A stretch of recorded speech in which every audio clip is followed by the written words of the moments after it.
Con vuestra licencia, soberano Señor sacramentado, habiendo llegado ya a la mitad de esta novena, vamos a continuar en ella acudiendo a las dos herramientas principales para la vida cristiana, los dos pulmones que nos hacen respirar plenamente como cristianos y nos ayudan a seguir madurando y creciendo en nuestra vida de fe. Toda vida espiritual que se precie, toda vida cristiana auténtica, tiene los pulmones de la oración y de la penitencia. No puede fallar ninguno de ellos para poder seguir viviendo, creciendo y madurando en nuestra fe. Mientras digo esto, quizás tú estás pensando, pues arreglado vamos, Padre, porque ¿quién reza hoy en día? ¿Quién hace penitencia hoy en día? Arreglados vamos. En los años 80 había un seminario con muchísimas vocaciones, quizás creo que el de más vocaciones de toda España, era el seminario de Toledo. Estaba al frente de la diócesis el cardenal Marcelo, primado de España. Cuando muchas personas se acercaban hasta él para preguntarle cuál era el secreto de que su seminario tuviera tantas vocaciones, él respondía diciendo siempre lo mismo: es que yo soy un obispo que todavía reza. Hermano, cuando una persona reza, las cosas son posibles. Cuando un cristiano reza, cuando un cura reza, quizás externamente está haciendo lo mismo que el resto de cristianos, pero la vida cristiana es totalmente distinta, porque está apoyada, se sustenta en el mismo Dios. La oración, querido hermano, podemos definirla como una forma de plegaria que consiste en ponerse en la presencia de Dios durante un tiempo más o menos largo, con deseo de entrar en íntima comunión de amor en la soledad y en el silencio. Fíjense el final de esta definición: entrar en íntima comunión en la soledad y en el silencio. Hay aquí dos grandes ingredientes, soledad y silencio, que nos los dan el mismo Evangelio. Cuando Cristo quería hacer oración, tenemos muchísimos datos en el Evangelio de momentos concretos en los cuales Cristo se dedica a rezar, nos dan las características externas de esa oración y nos dicen que Cristo se levantaba muy temprano, cuando todavía era de noche cerrada, que Cristo se iba al monte, a lo alto, a escondidas, en lo solitario, porque Cristo estaba buscando estos dos grandes ingredientes: el silencio y la intimidad, la soledad con el mismo Dios. Precisamente por lo que decíamos en días pasados, porque nosotros necesitamos un trato personal con el Señor. Si yo tengo que hablar algo importante con alguna persona, no puedo hablar en medio del barullo de un baile, donde hay mucha gente, donde hay muchas distracciones. Yo necesito estar a solas con esa persona para tratar de unos temas que son importantes para mí o para esa persona. Lo mismo ocurre en nuestra oración. No se puede hacer así a tontas y a locas. Soledad y silencio. Es un medio, continúa diciendo esta definición de un teólogo español, es un medio privilegiado e indispensable para ascender a una auténtica vida cristiana. Medio privilegiado e indispensable. Privilegiado porque es el medio principal, indispensable porque sin vida de oración, sin hacer oración todos los días de esta manera, en diálogo directo, personal, íntimo con Cristo, hermano, no sé cómo decírtelo de forma más clara, no existe vida cristiana, no hay posibilidad. Aun cuando vayas a misa, aun cuando vayas a una fiesta, aun cuando acudas a un bautizo, a una comunión o a un entierro, no hay vida cristiana, porque todos los sacramentos, toda la vida cristiana, todo cuanto recibes del cielo se apoya sobre una única columna, y esa columna principal es la oración. Cuando no hay oración, la misa no sabe, no nos hace crecer. ¿Cuántas veces decimos entré y salí y sigo de la misma manera? Porque el terreno no está abonado, porque el corazón necesita la oración. Ya la misa puede ser maravillosa, que de hecho lo es, Cristo sigue padeciendo, muriendo y resucitado, que no te dice nada, que no te cambia nada, porque el terreno no está labrado, no está trabajado, no hay un corazón preparado para recibir la gracia del cielo.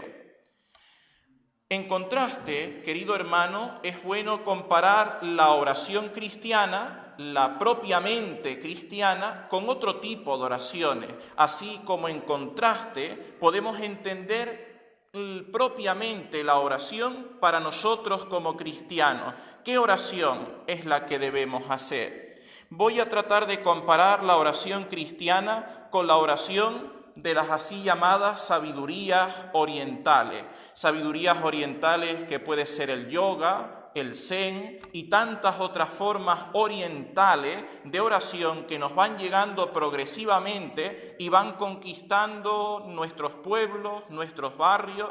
Me pregunto si todavía queda alguna persona que no vaya a hacer yoga, que no haya practicado el zen, que no haya hecho otra forma de oración oriental de tantas que están presentes en nuestros pueblos. Fíjense que para las sabidurías orientales lo principal es la eliminación del yo. Eliminar el yo para quedar absorbido por lo que dice la sabiduría oriental. Ser absorbidos por el todo. Yo elimino mi propio yo. ¿Y qué tengo que eliminar? Pues tengo que eliminar esa preocupación que tengo en la cabeza, tengo que eliminar ese deseo que me está absorbiendo hacia conseguir o hacer no sé qué determinados objetivos, y así yo, como dejando la mente en blanco, consigo una paz en esta tierra en la que me encuentro. Es eso, la oración oriental que tanto se nos está planteando. Muchas veces para conseguir esa eliminación del yo y llegar a esa especie de mente en blanco, se nos dice que hay que hacer no sé qué gesto corporal, repetir no sé cuántas veces no sé qué frase, ponernos en no sé qué postura, y de esa manera como que vas relajando la mente, vas relajando tus preocupaciones y te absorbe el todo. Esto es lo que nos transmite, insisto, la sabiduría oriental. Sin embargo, no tiene nada que ver con la sabiduría cristiana y la oración cristiana. Tiene tan poco que ver que está totalmente enfrentada esta forma de hacer oración con la oración cristiana. Porque fíjate lo que hay en lo más alto de nuestro retablo. Un Cristo que chorrea sangre, un Cristo que no te está hablando de eliminar el yo, de eliminar el problema, de eliminar la dificultad, de eliminar todo lo que te preocupa, porque estás viendo un Cristo, querido hermano, que está sufriendo por ti, que está chorreando sangre, que está en el momento supremo del dolor, del sufrimiento, de la entrega de la propia vida. Por lo tanto, la oración cristiana no es eliminar el yo. La oración cristiana es transformar el yo. Yo, querido hermano, si soy padre, no puedo ir a hacer oración y tiene un problema mi hijo, ¿cómo me voy a olvidar de mi hijo que está sufriendo, de mi mujer que está enferma en un hospital, de que no me llega el dinero a fin de mes, de que hay una dificultad con no sé qué vecino, de que hay un problema en no sé qué puesto de trabajo en el que estoy? Es imposible hacer oración de esta manera, porque se tiene que ir a hacer oración con la mochila de la vida, porque no va a ser oración un ente abstracto, va a ser oración una persona que tiene un nombre y unos apellidos concretos, que tiene una vida concreta, que tiene unas dificultades, que está viviendo unas determinadas cosas, y esto no es un obstáculo para hacer oración, esto es el lugar en el que tienes que hacer oración. Tú vas a hacer oración con lo que estás viviendo y tú vas a tratar en la oración tu propia vida, y por lo tanto no se trata de ocultar lo que estás viviendo, sino ponérselo bien delante de la cara de Cristo cuando hagas oración, para que eso que estás viviendo se transforme. Porque, hermano, si nosotros vamos a hacer oración como vive la vida un avestruz, cada vez que tiene un problema hace un hueco en el suelo y entierra la cabeza, a ver si el hueco hace que ese problema se evapore por sí solo. Esto no es la vida cristiana. La vida cristiana es Cristo en cruz. Un Cristo que no elimina el dolor, que no elimina la muerte, que no elimina el sufrimiento, sino que lo transforma porque le da sentido para poder ir al cielo. Hermano, nosotros estamos llamados a venir a la oración con la mochila de nuestra vida, con lo que estás viviendo, con lo que tienes entre manos. Por eso, querido hermano, la oración no es cosa de métodos. A veces hace mucha gracia escuchar a personas que hablan de cómo hay que hacer oración y nos dicen, mira, primero tienes que rezar esta oración, luego te tienes que poner de rodillas, luego tienes que pensar en no sé qué, luego tienes que hacer no sé cuánto. Esto es un absurdo, porque la oración no es igual para todas las personas, porque unas personas tienen una educación, otras tienen otra. Unas personas están en un momento de la vida, las otras están en otra. Y de tal forma cada persona es distinta, única, irrepetible, que de forma única, distinta e irrepetible tiene que presentarse delante de Cristo. Si yo hoy estoy amargado por un problema, esa amargura y ese problema tiene que estar aquí en el altar. Y yo de ese problema tengo que hablar con Cristo. Si yo estoy experimentando una gran alegría, si hay un cambio, si hay un fervor especial en mí por alguna circunstancia de la familia, de la propia persona, tengo que venir a dar gracias a Cristo. Tengo que venir nuevamente aquí a comunicarme con Él. Esto es necesario, hermano. Por eso también tenemos que sentar una verdad imprescindible. Toda persona puede y sabe hacer oración. Porque si yo ahora te pregunto, cuéntame lo que te ha pasado hoy. Si yo te pregunto qué problema hay ahora en tu casa, me imagino que con las palabras que te salgan del corazón, palabras quizás sencillas, pero muy sinceras, me sabrás decir, mira, ahora en mi casa hay este problema, ahora tengo esta dificultad, ahora me está ocurriendo aquello. Pues hermano, eso es hacer oración. Pero lo que pasa es que se lo estás contando a Cristo. Le estás diciendo, mira Señor, yo vengo de mi casa y en mi casa ahora hay esto concretamente. Y yo te necesito, Salvador, ahora en esto en concreto que tengo en mi casa. No en pajaritos preñados, sino en esto que estoy viviendo. Y esto lo sabemos hacer todos, porque todos tenemos boca, porque todos tenemos vida, porque todos, aunque de manera la más sencilla posible, podemos expresarnos delante del Señor. Si nosotros esto lo entendiéramos, no nos pondríamos a hablar unos con otros en el banco cuando venimos a la iglesia, sino gastaríamos el tiempo lo que tenemos que gastarnos en hablar con Él, en escucharle a Él, en hacerle partícipe de nuestra vida, porque tienes vida. Vives cosas, tienes sentimientos en el corazón, estás sufriendo o te estás alegrando por algo, y esto es lo que hay que hablar en la oración, y esta es la oración principal que la Iglesia llama oración de meditación, hablar de tú a tú con Cristo, con tus propias palabras y de tu propia vida. Hermano, la relación de cada alma con Dios es única, como única es la oración de cada uno. Por eso no se puede trazar un camino universal. No se puede decir, insisto, de esta manera o de aquella. Cada persona tiene que ser libre como libres son los pájaros cuando cruzan el cielo. Se desarrolla con Cristo una vida que es única e irrepetible y de esa manera tiene que relacionarse. Pero para que la oración pueda tener algún futuro, es necesario que tenga presente dos palabras que son imprescindibles. No va a haber oración en tu vida si no hay fe y si no hay perseverancia.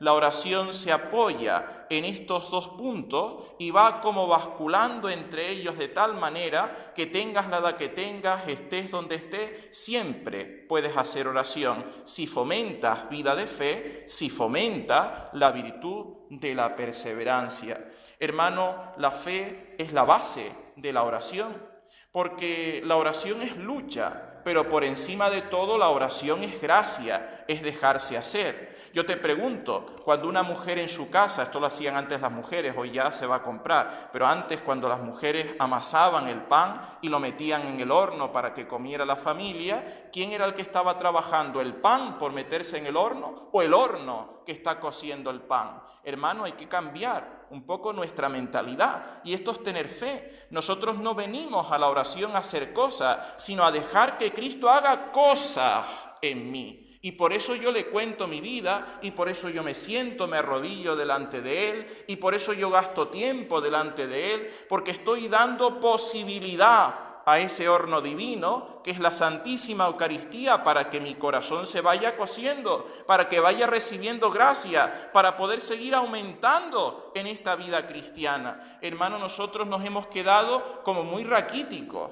Quizás tenemos 50, 80, 90 años, pero a veces tenemos la mentalidad, la fe de un niño de primera comunión. Y esa fe de un niño de 9, 10 años es una fe muy buena para hacer la primera comunión. Pero con 50 años, con 70 años, tener la misma fe que tenías cuando tenías 10 años, hermano, tienes que venir con una fe más grande. Y por eso tienes que darle posibilidad a Dios. ¿Cuándo Dios va a transformar tu vida? Si no eres capaz de sentarte callada la boca ni 5 minutos delante de la puerta del sagrario. Hermano, Dios es todopoderoso. Dios puede hacer milagros, pero los milagros, porque son cosas extraordinarias, no son de todos los días. Lo ordinario es que para yo cambiar, para yo mejorar, para yo aumentar en mi fe, tengo que ponerme aquí. El pan se cuece en la medida, querido hermano, en la que nosotros nos ponemos en su presencia y dejamos que Él actúe.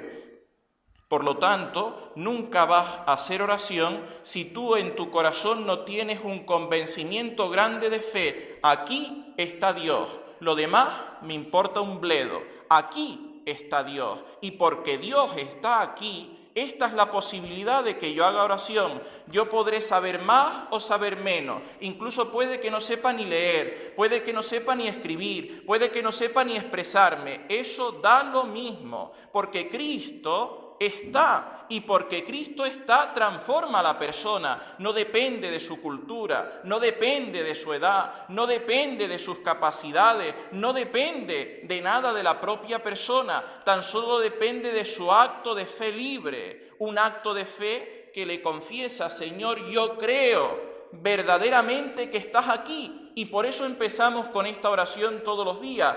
Creo que me ves, creo que me oyes, creo que estás aquí conmigo. Por eso es posible hacer oración. Una fe en la que la oración siempre es fecunda. Nosotros veamos frutos o no veamos frutos, la oración tiene fruto, hermano. Puede ser que esta oración que estamos haciendo durante 9 días delante de la custodia, en esta novena de la Santísima Virgen, nosotros no veamos el fruto sino después de la muerte, cuando ya estemos en la eternidad o dentro de no sé cuántos años, pero la oración da fruto siempre, cuando nosotros tenemos esta fe, no solo en su presencia, sino en el fruto permanente de la oración, porque, hermano, ni un Padre Nuestro que se rece con fe delante de la presencia del Señor se va a tirar, ni un minuto gastado delante de la puerta del sagrario es calderilla para Dios. Hermano, todo tiene fruto. Si tú esto lo tienes en cuenta, tendrás en cuenta que un día sin hacer oración es un día perdido. La fe, querido hermano, da por tanto un suelo firme por el que moverse en la oración. Cuando una persona no se mueve por fe, sino se mueve por gusto, se mueve por el que dirán, pues claro, viene a la iglesia cuando hay un funeral, para que me vean. Viene a la iglesia cuando se levantó con el pie derecho, está fervorosa y quiere hacer oración. Hermano, esto no sirve para nada, porque esto es tan igual como las olas del mar. Un día está la marea alta, luego está baja, luego está alta, luego está baja, y no se puede vivir la vida cristiana de esta manera. La vida cristiana hay que vivirla de una forma permanente. Y puede ser que a mí hoy me esté doliendo la cabeza, pero yo estoy aquí porque a mí me duele la cabeza y yo cambio, pero Él sigue estando en el altar. Puede ser que a mí no me apetezca y esté cayendo una tromba de agua en toda la ciudad, pero el Señor sigue estando bajo estos techos y sigue siendo posible la oración porque el Señor está permanentemente. Hermano, metámonos a fuego este convencimiento en nuestro corazón. Junto con la fe, hermano, tiene que haber perseverancia. Nosotros no debemos fijarnos tanto en la cualidad de nuestra oración. ¿Cuántas veces decimos, pues sí, yo voy a la iglesia, pero yo me pongo delante del sagrario y yo no siento nada, yo no digo nada y me despisto y empiezo a pensar en las telarañas que están en el techo y si el suelo está limpio, está sucio y yo pues no siento nada, no veo ningún cambio en mí, no veo ninguna cosa? Hermano, perseverancia, porque nuestra oración está sometida a la fidelidad. Precisamente una oración vale porque es fiel, porque es perseverante, porque es de todos los días, sin altibajo. Hermano, me gusta mucho recordarte lo que hacen dos enamorados cuando uno de ellos está enfermo. Imagínate un hombre, una mujer que está en coma en el hospital y lleva en coma 40 años. Sin embargo, su mujer, porque está enamorada, va todos los días al hospital. ¿Qué puede decirle a su marido si su marido está en coma? No le oye, no le habla, no se mueve, pero es que ella está enamorada y su marido está en cama. Pues allí está, porque es lo que le toca, necesita estar allí porque está enamorada. Lo mismo es esto, querido hermano. ¿Cuántas veces ha sucedido esto? Santa Teresa de Jesús llega a decir que hasta por 30 años ella estuvo haciendo oración sin sentir nada. Llega incluso a confesar en sus cartas que le daba hasta asco hacer oración. Dice que le parecía que se le descoyuntaban todos los huesos del cuerpo porque no le apetecía nada, pero dentro de esa poca apetencia ella tuvo la perseverancia de todos los días. Yo no siento nada, yo no sé decirte nada, yo no tengo capacidad para nada más, pero tengo la capacidad para estar aquí. Porque tú estás, yo estoy, aunque no me digas nada, aunque no tenga capacidad para decirte nada, pero Señor, tú estás. Y como estoy enamorado, yo tengo que estar aquí. ¿Dónde voy a estar?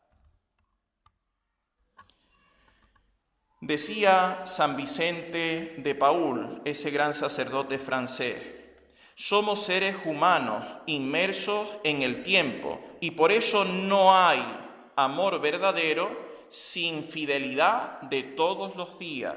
Somos seres humanos inmersos en el tiempo, metidos en las horas, en los minutos, en los segundos. Si tú de verdad estás enamorado, eso se tiene que ver en una cuenta en concreto. Yo estoy enamorado, muy bien, de las 24 horas, Señor, que me has regalado en este día. ¿Cuántos minutos te he regalado yo a ti? Ninguno. Pues no te quiero nada, Señor. Vamos a decirlo sinceramente, y cuando vayamos a confesarnos, confesémonos del pecado más grande y más fuerte que tenemos, y es que no amamos a Dios, que no nos examinamos del primer mandamiento, no amamos a Dios, porque ¿cómo se puede decir que amo a alguna persona si yo por esa persona no hago algo en concreto? Yo quiero a Dios, y si yo a Dios no le doy ni un minuto de silencio, no, yo es que rezo todos los días, a todas horas, muy bien, pero ¿qué tiempo dedicas a Dios? Un tiempo entre comillas perdido, donde no haces nada más, sino solamente escucharle o hablarle. ¿Qué tiempo dedicas todos los días? Hermanos, si no dedicas nada a la oración, siento repetirte que no amas nada a Dios. Vivimos en el tiempo y el amor que se vive en el corazón, ese es el lugar principal, tiene que reverberarse por fuera. Sigue diciendo San Vicente de Paúl: dame una persona que haga oración y yo seré capaz de hacer con ella cualquier cosa. El santo afirmaba esto cada vez que intentaba impulsar su obra, los sacerdotes de la misión, los paules, la congregación por él fundada. Decía que para ser buen sacerdote, para entrar en su congregación, no hacía falta tener muchos estudios, ni muchas capacidades, ni tener muchas cualidades personales. Una persona que haga oración. Con esa persona seré capaz de llegar con ella hasta el fin del mundo. 3 son las tentaciones más frecuentes y con esto termino. La primera tentación para no hacer oración o para dejarla cuanto antes es la falsa humildad. Muchas personas escuchan en su corazón una pregunta: ¿cómo voy a hacer yo oración con lo pecador que soy?